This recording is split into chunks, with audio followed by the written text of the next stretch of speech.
말씀드립니다. 오늘 제가 늘 뭐 선빌리지에 관련된 얘기를 하는데 오늘은 조금 그 각도를 좀 달리해서 제가 왜 이런 생각을 하게 됐는지에 대한 얘기를 좀 드리려고 합니다.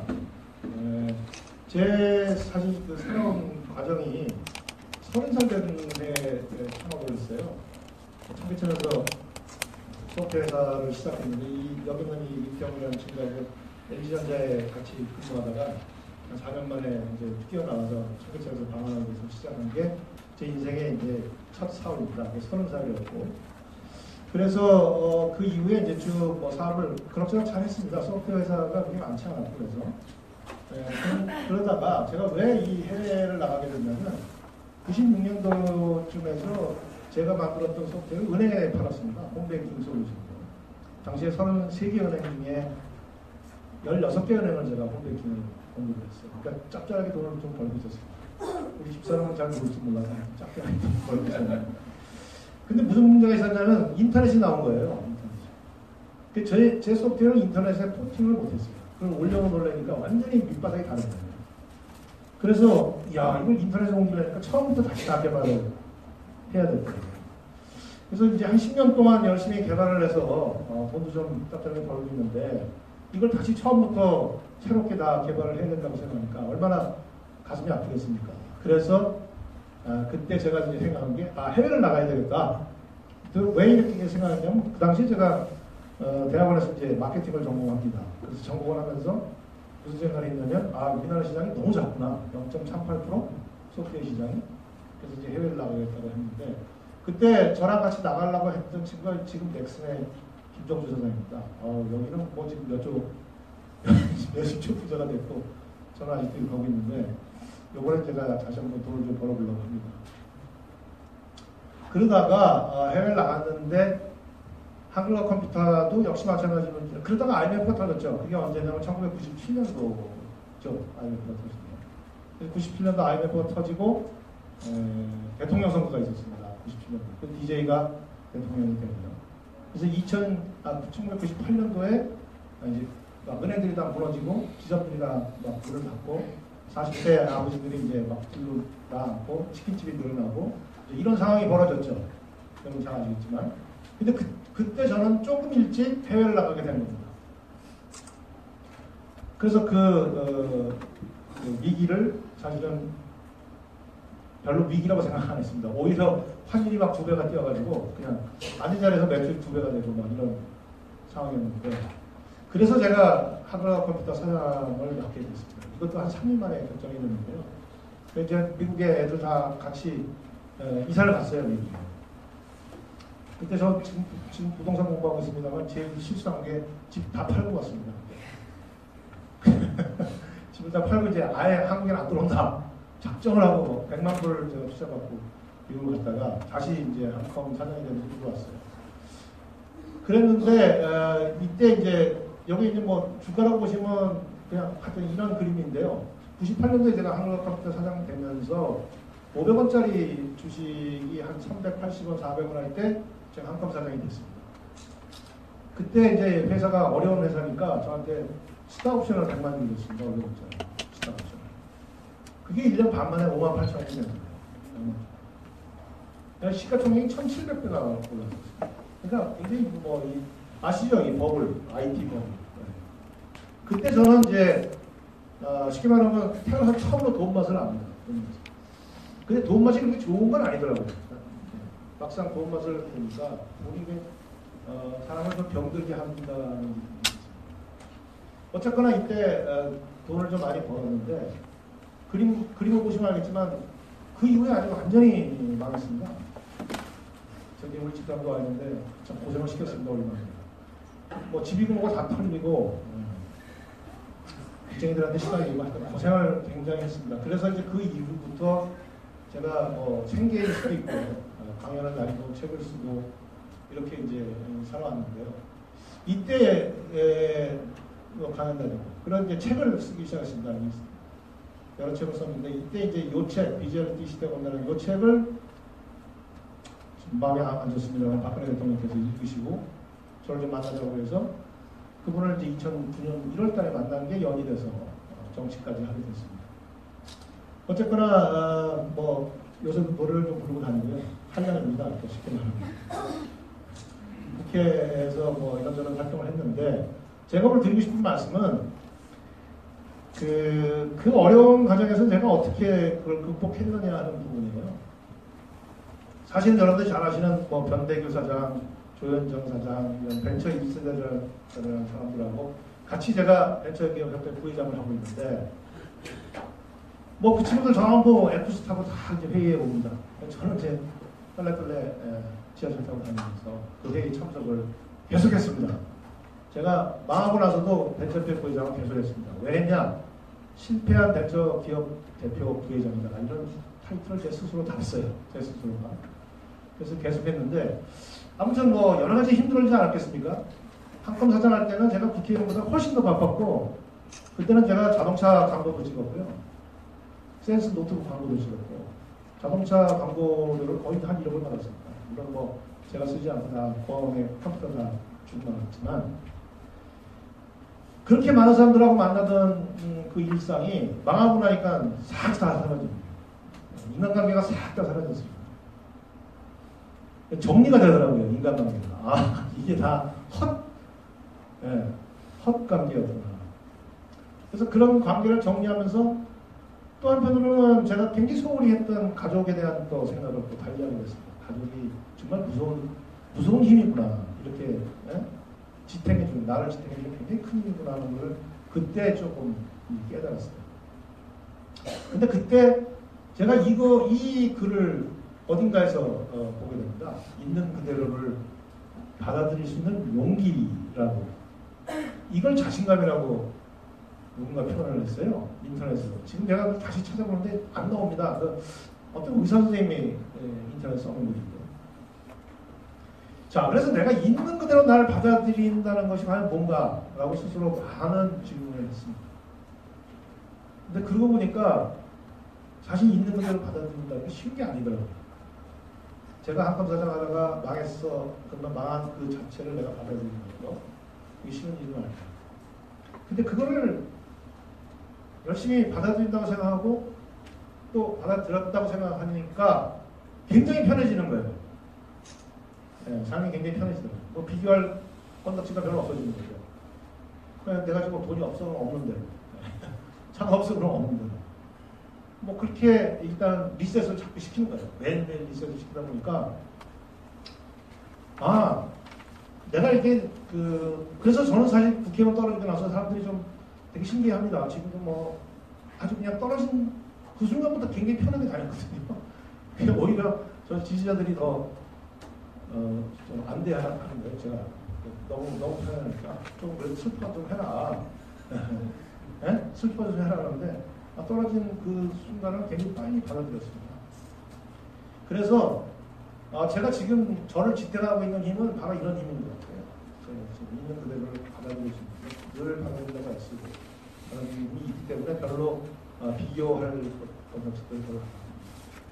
그리고 또 한 가지 글을 읽습니다. 엘리먼트라는 책인데요. 캔 로비슨 교수라는 분이 쓴 책인데 여기서 엘리먼트라는 게 뭐냐면 타고난 재능이 열정을 만나는 순간이 바로 엘리먼트라고 얘기를 합니다. 그냥 쉽게 표현하면 절정감인 것 같아요.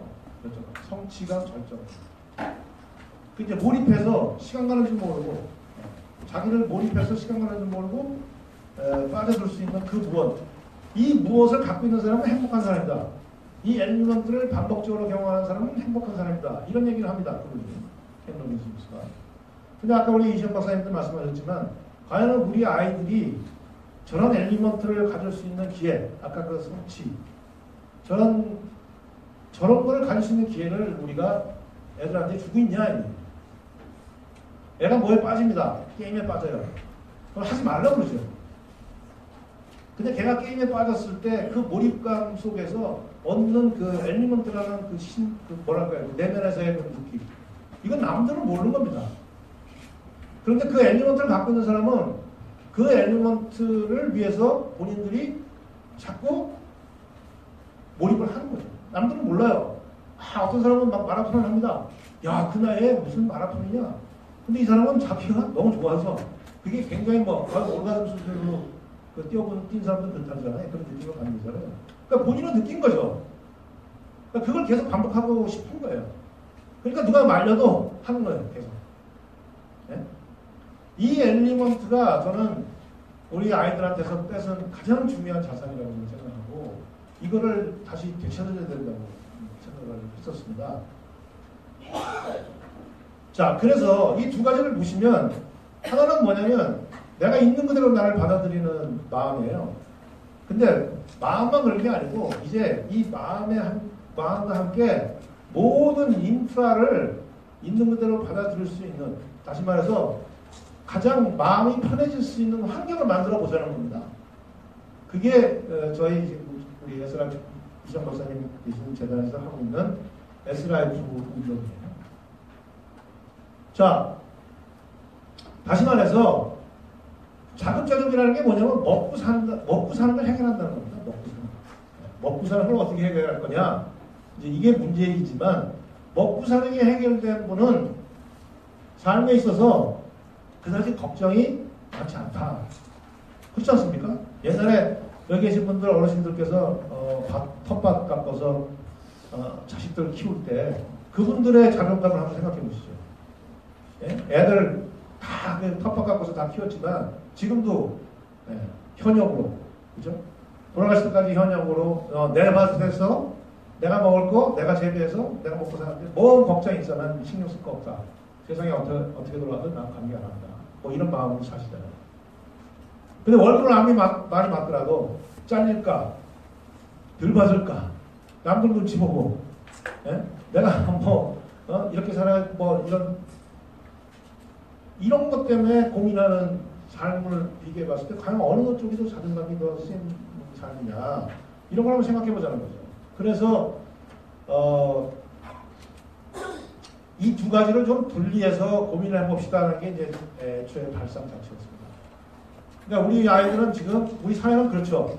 돈을 많이 벌어야 작업자족도 가능하고 자아실현도 가능하기 때문에 돈을 많이 벌어야 된다. 그럼 돈을 많이 벌기 위해서는 그만큼의 학식과 영향을 갖춰야 된다. 그러니까 어릴 때부터 그 준비를 시켜야 된다. 그래서 애들을 3살 때부터 때려잡는 거예요.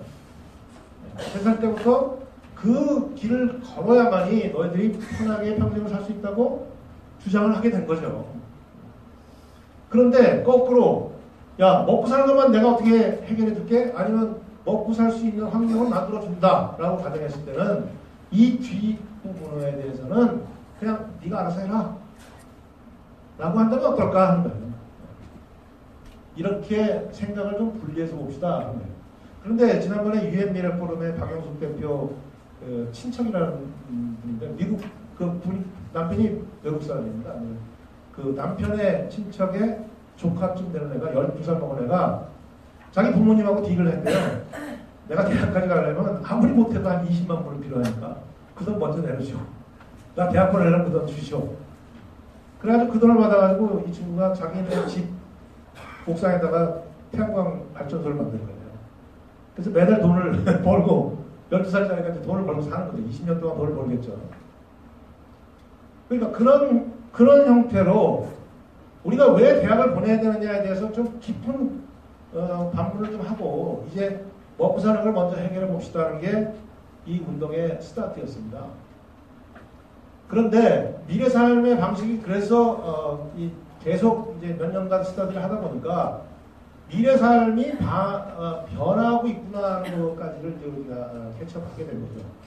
그 첫 번째 그 현상이 뭐냐면 한계 비용이 점점 줄어들고 있다는 겁니다. 보세요. 우리가 옛날에 받던 월급하고 지금 받는 월급이 그다지 월급이 이렇게 높아지지 않습니다. 웬만한 사람들은. 근데 그 월급 갖고 할 수 있는 일은 굉장히 많아졌어요. 하다못해 우리가 스마트폰을 하나 보시면 이 스마트폰 지금 뭐 100만 원도 안 하는 거지만 이 안에 들어가 있는 앱들을 한번 생각해 보세요. 얘네는 다 그거 돈 주고 샀어야 됩니다. 비디오 카메라 사야죠. 카메라 사야죠. 앰프 사야죠. 네. 다 샀어야, 사전도 샀어야죠. 네. 다 샀어야 되는 물건인데 지금 어떡합니까? 다 공짜로 쓰고 있다는 거예요. 그래서 한계비용이 점점 앞으로는 이제 택시 운전, 기사도 없을 거예요. 그럼 택시 한 대의 기사가 보통 2분 정도는 운영을 하지 않았겠습니까? 차를 돌리려면. 그럼 2분의 연봉을 생각해보면 한 1억은 한 택시당 1억은 비용이 빠지는 겁니다. 그러니까 택시 운전을 못 하시는 분의 입장에서는 직업을 잃는 거지만 택시를 타는 사람 입장에서는 훨씬 더 저렴한 값에 택시를 타게 되는 겁니다. 비행기도 마찬가지예요. 파일럿들도 임금이 싸질 것이고 모든 일들이 4차 산업혁명 이후에 로봇들이 그것을 대체함으로 해서 이제 점점 우리가 받을 서비스의 비용은 점점 싸지고 있다. 이것이 굉장히 중요한 의미가 있는 거죠. 그렇기 때문에 기본 생활이 그다지 그렇게 큰 돈을 안 들여도 가능하지 않겠는가라는 예측을 해보는 겁니다. 그렇게 된다면 기본 생활을 아까 우리 이덕사님께서 말씀하신 것처럼 돈을 주는 거는 마약을 주는 거랑 똑같다라고 생각합니다. 돈을 받다 돈을 끊으면 어떻게 되겠어요? 그렇기 때문에 돈을 주는 것이 아니고 직접 적어도 자기가 삶의 그러니까 자급자족이라는 것은 어찌 보면 자존감의 스타트라인이라고 볼 수 있거든요. 왜 자연인들 있지 않습니까? 그분들 산속에서 자기가 이렇게 밥 해먹고 살는 그분들의 자존감 이런 거 한번 생각해 보시면 아마 그래서 자존감을 고취할 수 있는 직접 할 수 있는 것들을 가지고 일단 먹고 사는 걸 먼저 해결하자. 그리고 그 다음에 나머지 시간, 나머지 여유 자금을 가지고 정말 내가 하고 싶은 일에 투자합시다. 다른 거 걷어치우고 진짜 하고 싶은 일. 그것이 결국은 4차 산업혁명 이후에 우리 인간에게 요구하는 가치입니다. 거기서 제대로 가치를 만들어낸 분들이 밸류가 크리에이션 되는 것이고 부자가 될 수 있는 사람입니다.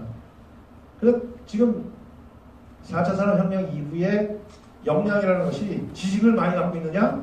이런 게 역량이 아니고 배짱, 리질리언스, 회복 탄력성 뭐 이런 것들.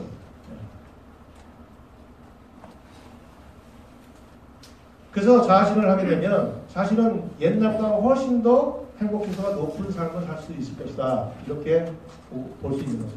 그래서 이제 이 미니멀리즘 같은 것도 지금 하나의 트렌드가 되어가고 있습니다. 사실 미니멀리즘이라는 게 모든 걸 다 줄이고 그냥 아무것도 없이 삽시다가 아니고 나한테 꼭 필요한 것을만 투자를 하자 하는 거예요. 쓸데없이 남들 따라서 쫓아다니면서 괜히 쓸데없는 거 많이 갖고 있지 말자 하는 거죠. 우리 한창식 회장님 지금 함양에 큰 그 단지를 만들고 계시지만 한창식 회장님의 이 부동산 개발을 하는 철학이 그겁니다. 아주 심플해요. 이제는 젊은 사람들이 이제 코리빙도 생각을 하게 됐어요.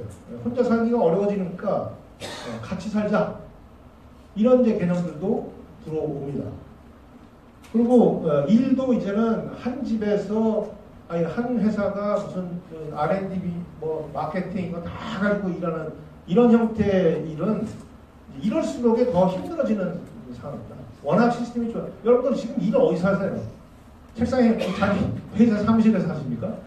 회사 사무실에서 일하시는 분들은 4차 산업혁명에 지금 적응하지 못하시는 분들이죠. 지하철역 안에서 뭐 지하철이든 어디서든 일이 가능한 사람들이 많지 않습니까? 파일은 무슨 내 사무실 컴퓨터에 내 데이터가 있어라고 얘기하는 사람들 아직 4차 산업혁명에 적응하지 못하는 분이죠. 전부 클라우드에다 데이터 다 올려놓고 어디서나 끄집어서 뭐 어떤 컴퓨터가 됐든 끄집어서 일을 다 합니다. 그리고 직원들하고 같이 일을 하면서 회의를 한다? 회의 맨날 해서 뭐 합니까? 늘 얘기하고 있잖아요. 카톡, 밴드, 늘 얘기하고 있습니다. 그렇기 때문에 무슨 한 장에 모여서 한 직장에 같이 모여서 정규직으로 여러 사람들을 쓰고 있다는 것은 그런 그냥 망하자는 얘기랑 똑같다. 저는 그렇게 봅니다. 그리고 그 정규직의 일은 앞으로 점점점 로봇들이 하게 될 겁니다. 정규직이 로봇가 정규직이 되면요 생산성이 엄청나게 높아집니다. 노조도 없어요. 인건비도 쌉니다. 제 주변에는 그렇게 해서 지금 아주 그냥 미소 짓는 사람들이 많습니다. 공장 라인을 완전 자동화해버리고 70명이 일하던 곳을 6명이 일하게 만들고 생산성은 2배가 되고 베트남에서 생산하는 것보다 반값으로 생산이 가능해졌어요. 자, 그럼 그런 공장에서 뭐 이제 걱정이 뭐가 있습니까? 베트남에서 생산해서 가져오는 것보다 반값에 대한민국에서 생산을 하는데 뭐가 걱정이 되죠? 24시간 생산을 하고. 그러니까 공장이 잘 된다는 것은 그렇게 가는 거예요. 사람을 많이 뽑아서 훌륭한 사람을 뽑아서 일자리를 늘려서 공장이 잘 되는 게 아니고 로봇들을 자동화시켜서 생산성을 높이고 원가를 확 줄이는 이것이 공장이 잘 되는 겁니다. 그러니까 그런 일들은 앞으로 인간이 쳐다보지도 말아야 된다는 거예요. 그런데 지금 교육은 뭐 어떻습니까? 네, 그런 일들을 하는 사람들을 하는 그 로봇들이 해야 될 일을 지금 여러분들의 자녀분들이 열심히 공부해서 로봇하고 싸워서 그 일을 뺏어라. 이러고 가르치는 건 똑같은 거예요. 변호사도 마찬가지고요. 그래서 이제 앞으로는 어떤 일이냐? 새로운 지도는 이 영적인 일, 창조적인 일, 감성적인 일, 관계, 나눔, 산업. 지금까지 우리가 역량이라고 생각하지 않았던, 경쟁력이라고 생각하지 않았던 것들이 인간에게 주어진 이제 마지막 하나의 필요 가치고요. 그러지 않은 것들은 전부 다 기계한다. 이게 기계가 할 수 없는 일들, 기계가 할 수 없는 일들이 이제 우리 인간이 해야 될 일. 그렇기 때문에 앞으로는 정규직이 아니고 자유직이 대세를 이룰 것이다라고 저는 봅니다. 안타깝게도 우리 대선 후보들이 정규직 늘리겠다고 자꾸 그래요. 정규직 늘린다는 얘기는 그 회사를 죽이겠다는 얘기는 다름없습니다. 암세포를 늘리겠다는 거나 다름없어요. 그리고 정규직을 늘린다는 얘기는 비정규직은 어떻게 하자는 얘기입니까? 몇 명이 정규직 된다고 해서 나라가 좋아집니까? 비정규직은 어떻게 하는 거예요? 그래서 비정규직, 정규직이 아니고 아까 우리 이재영 박사님 거기 자유직 노동이라고 그랬나요? 이런 말씀이 있었는데 자유직이 대세를 이뤄야 되는데 이 자유직이 대세를 이루려면 제일 중요한 게 뭐냐면 기초생활이 안정이 됩니다. 그죠? 그래서 이 기초생활을 안정시키기 위해서 지금 유럽 같은 데서는 베이직 인컴 개런티라는 돈을 좀 나눠줘 보자. 그런데 아니야. 돈 나눠주면 다 사람들이 마약 먹는 것처럼 될 거야. 해서 몇 나라에서 지금 실험 몇 명한테 계속 실험적으로 돈을 나눠주고 있습니다. 이 사람들이 어떻게 생각이 변하는지. 저는 돈 나눠주면 반대다 해요. 그럼 반대하면 어떻게 할 거냐? 우선 이 자유직을 국가가 관리해줘야 되겠다. 그래서 내가 1시간 일하든 2시간을 일하든 그걸 일일이 국가가 좀 관리해줍니다. 그래서 이 사람이 계속 일을 하고 있는 사람인지 놀고 있는 사람인지 경력이 좀 좋아졌는지 평가를 좀 한다든지 해서 국가가 이 자유직을 관리해준다 하는 거예요. 대신에 기초생활 환경을 거의 제로로 만들어 봅시다. 그래서 제 얘기는 뭐냐? 먹고 사는 건 어떻게 하든지 국가가 좀 책임을 져보자. 돈 줘서도 아니고 인프라를 그렇게 만들어 봅시다. 먹고 사는 인프라를. 그리고 이것이 어느 정도 가능해지고 있다 하는 겁니다. 가능해지고 있다. 어떻게?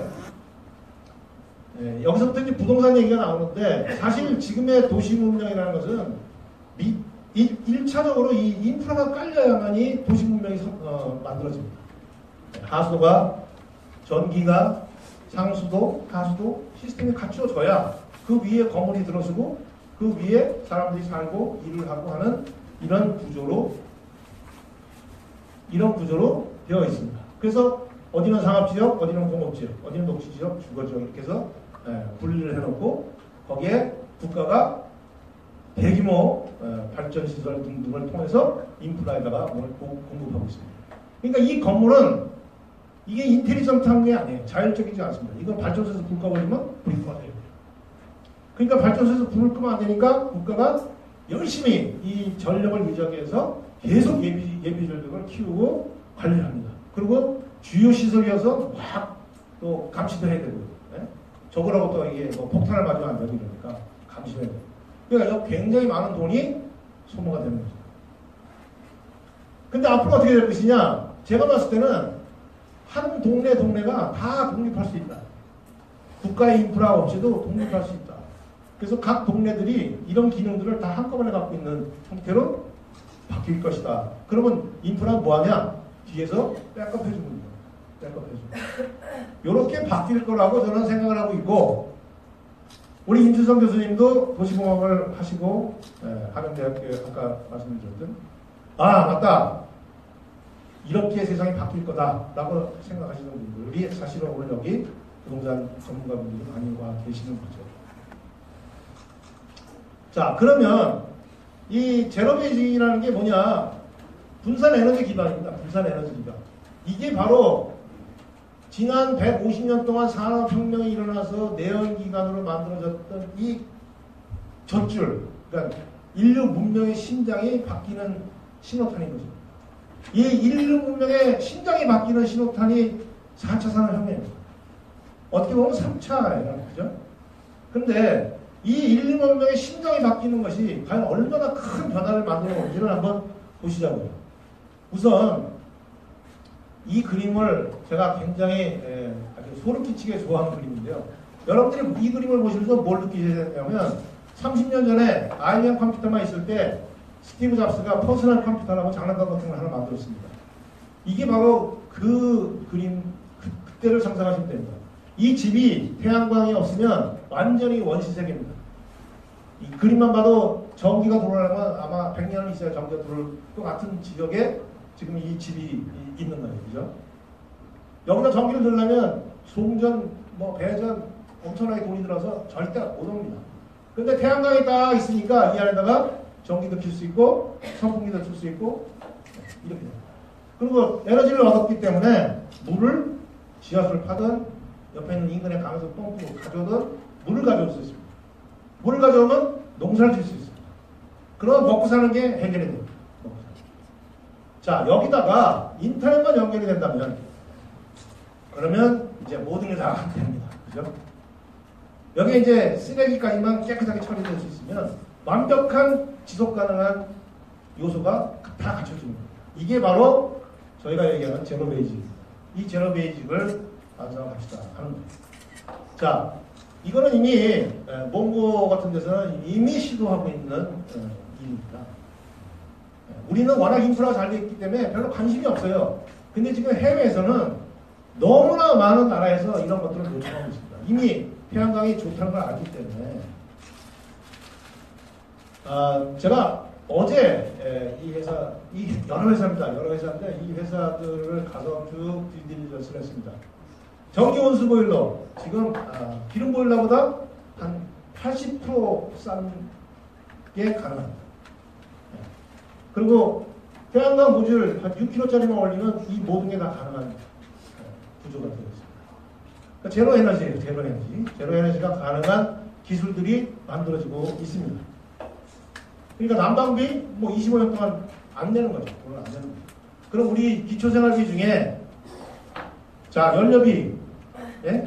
난방비, 전기료 이런 것들을 한번 생각해 보십시오. 거기다 전기차까지 한번 생각해 본다면 내가 200만 원 벌어서 한 50만 원은 그 기초생활비로 들어갈 겁니다. 이 기초생활비를 제로로 만들어준다면 먹고 사는데 상상 부분은 가벼워지겠죠. 이런 거를 국가가 인프라 측면에서 만들어야 합니다. 그러면 각 집이 만들어 놓은 거를 여러 마을이 이제 서로 교환을 합니다.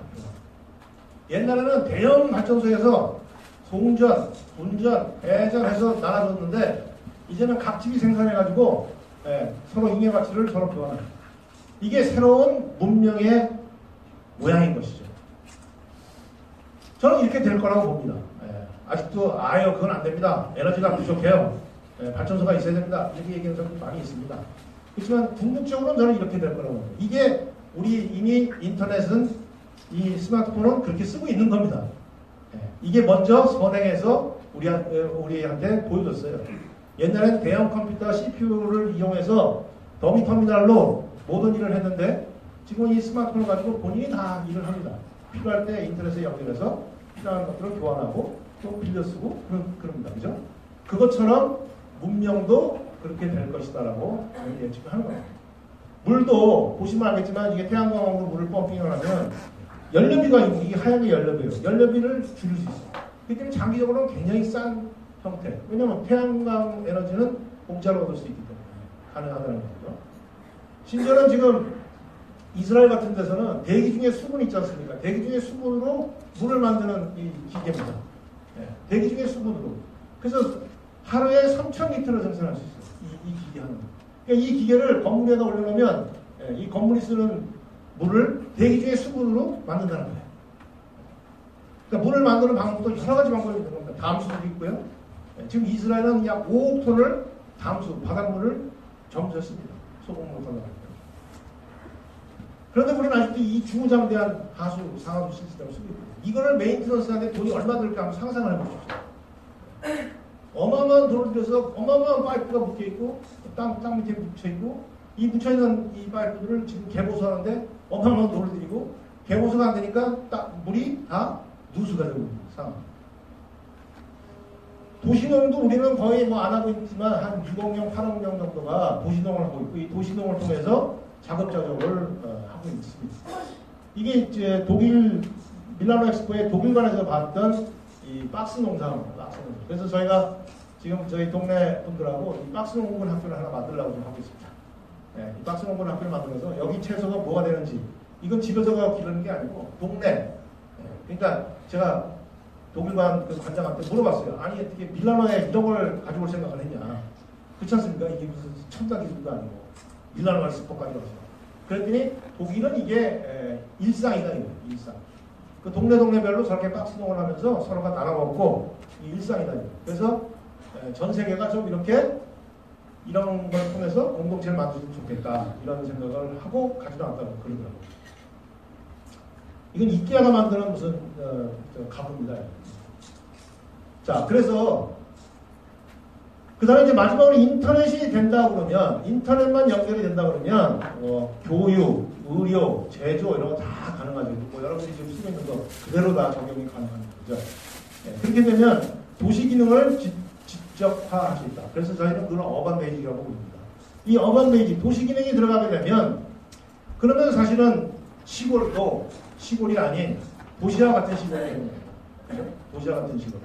우리 어머니들이 시골을 왜 안 가려고 합니까? 야, 애들 교육하기 어려워. 의료 서비스가 불편해.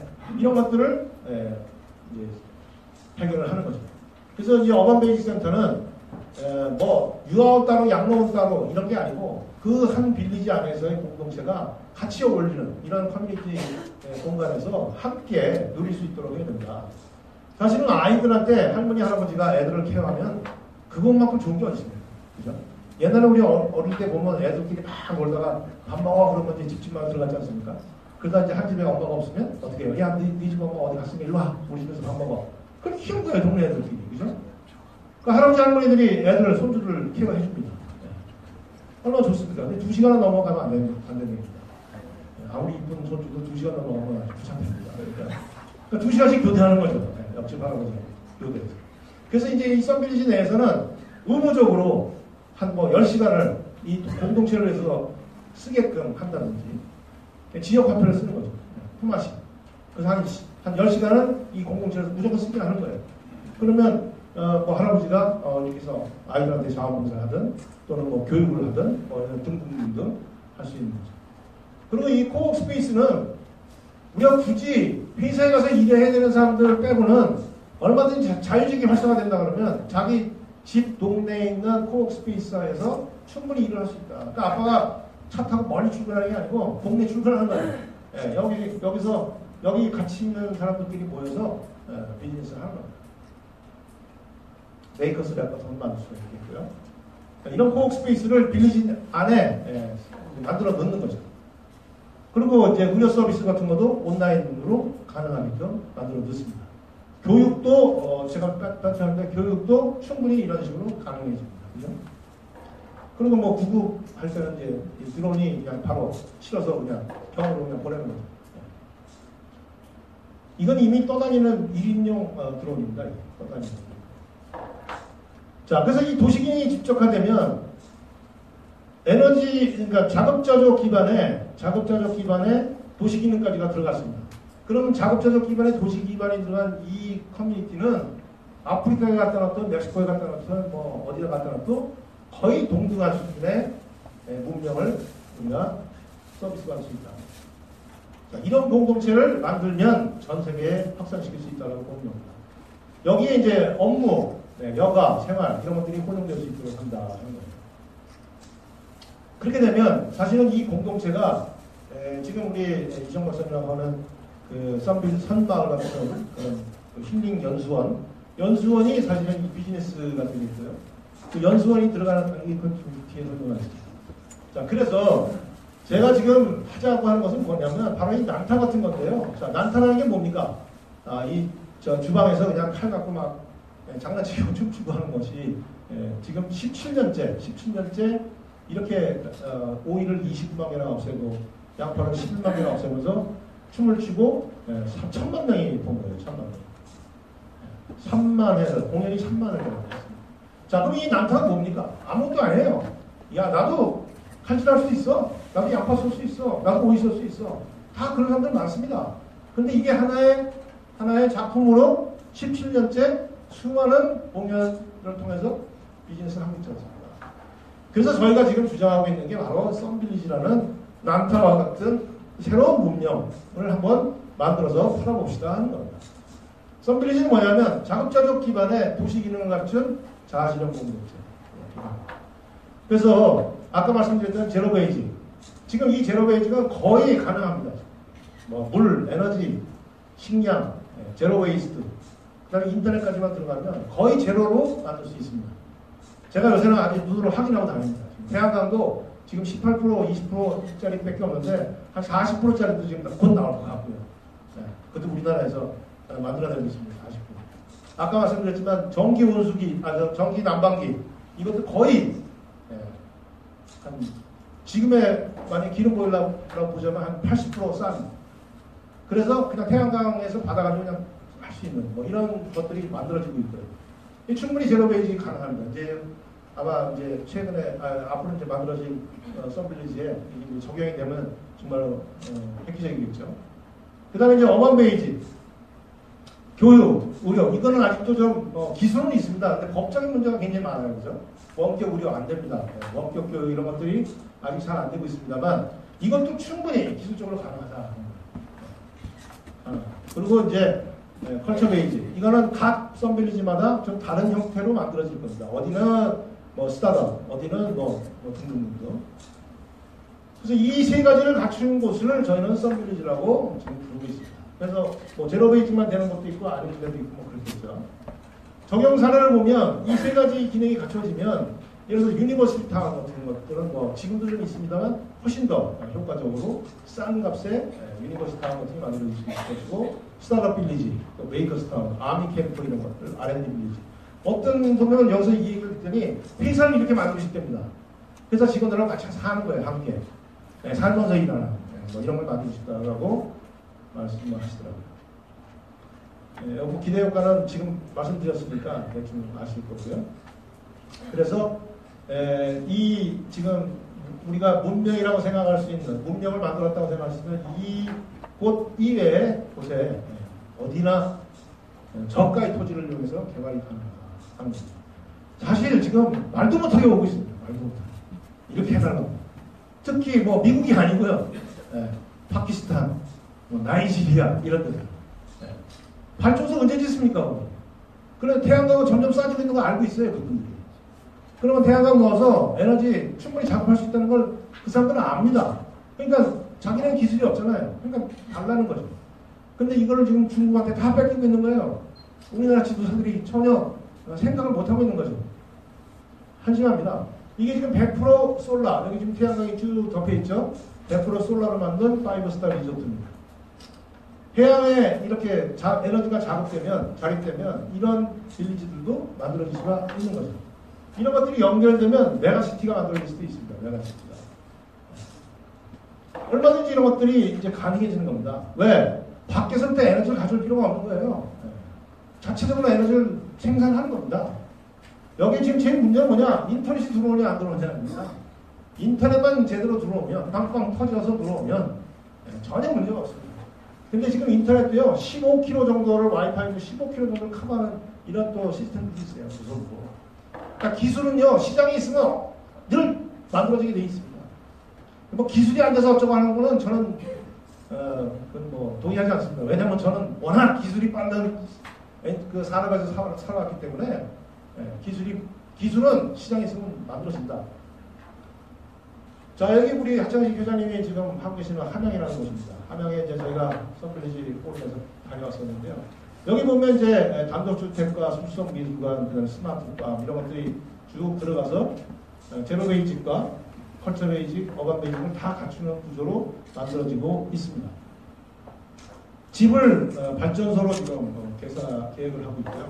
이 스마트팜에서 적어도 한 1년에 한 2, 3천만 원은 벌어줄 수 있는 구조로 이 도시를 지금 열심히 만들고 계십니다. 여기 지금 이정 박사님하고 이제 홍영건 회장님 와 계신데, 지금 강촌에 연수원이 들어가면서 연수원에서 또 일하시는 분들, 교수회원들 그런 분들이 함께 사는 이런 구조의 세라토닌 썬빌리지인데, 세라토닌 빌리지를 생각하고 계셨는데, 그러니까 컬처 베이직이 완성이 되어 있는 그 구조에다가 언반 베이직과 제로 베이직이 들어가면 훨씬 더 비용이 싼 이런 이제 빌리지가 생기는 거죠. 그럼 여기는 힐링 세라토닌 빌리지입니다. 그런데 제로 베이직과 언반 베이직이 들어감으로 해서 생활비가 굉장히 싼 이런 빌리지가 되겠죠. 자, 이것은 대한민국이 이것을 하기 위해서 반드시 지금 해야 될 게 바로 제로 베이직 운동이라고 생각을 합니다. 뭐냐면 이건 뭐 어떻겠습니까? 에너지 자금률이 지금 3%밖에 안 됩니다, 우리나라가. 그래서 연 100조 이상 석유를 수입하고 있어요, 석유를. 이거를 지금 하나 해결을 못하고 있는 겁니다, 우리나라가. 근데 신재생 에너지 비중이 11%밖에 안 됩니다, 2035년에. 그런데 정부의 데이터를 보면요, 신재생 에너지 발전 잠재력이 22배나 됩니다, 우리가 쓰는 양에. 그런데도 2035년에 11%를 쓰겠다는 거예요. 이게 말이 안 되는 거 아니겠습니까? 그런데 이 얘기를 지금 대선후보가 아무도 얘기를 안 하고 있어요. 왜냐하면 이 에너지 마피아들의 기득권이 굉장히 센 거죠. 그 사람들은 가급적이면 태양광이 늦게 오길 바라는 거죠. 망하게 생겼습니다. 그래서 3월 29일 날 우리 이시영 박사님 모시고 제로 베이직 운동을 선포했고, 이것을 이제 사단법인화하고 좀 전개해 나가려고 합니다. 만약에 이것이 가능해진다 그러면 우리나라의 100조라는 에너지 수입량을 한 반으로 줄여도 50조입니다. 그 100조라는 게 뭡니까? 우리 주머니에서 나오는 기름값, 전기료 이런 겁니다. 난방비 이런 겁니다. 이걸 줄여버리면 우리 주머니에서 나가는 돈이 그만큼 줄어드는 거예요. 그래서 이거를 최소득 1분위부터 줄여주는 겁니다. 제로로 만들어주는 거예요. 돈을 주는 게 아니고 그거를 제로로 만들어줌으로 해서 지속 가능한 나라를 만드는 거죠. 그것은 미세먼지를 줄이는 일입니다. 탄소 배출권을 또 크게 만드는 일이에요. 동시다발적으로 문제를 해결할 수 있다. 자, 세계적으로 보면 이런 것들이 필요한 데가 전 세계에 엄청나게 많다는 거예요. 그래서 제로 베이직이 되는 곳이면 어디나 썬빌리지가 가능하죠. 근데 저희가 가장 중요하게 타겟으로 볼 수 있는 곳은 바로 북한이다. 북한은 지금 에너지가 거의 없죠. 근데 에너지를 지금 공급할 계획도 별로 없습니다. 발전소 지어줄 시간도 없고요. 만약에 북한이 통일이 됐을 때 당장에 우리가 할 수 있는 일은 썬빌리지를 마을 단위로 갖다 주는 거예요.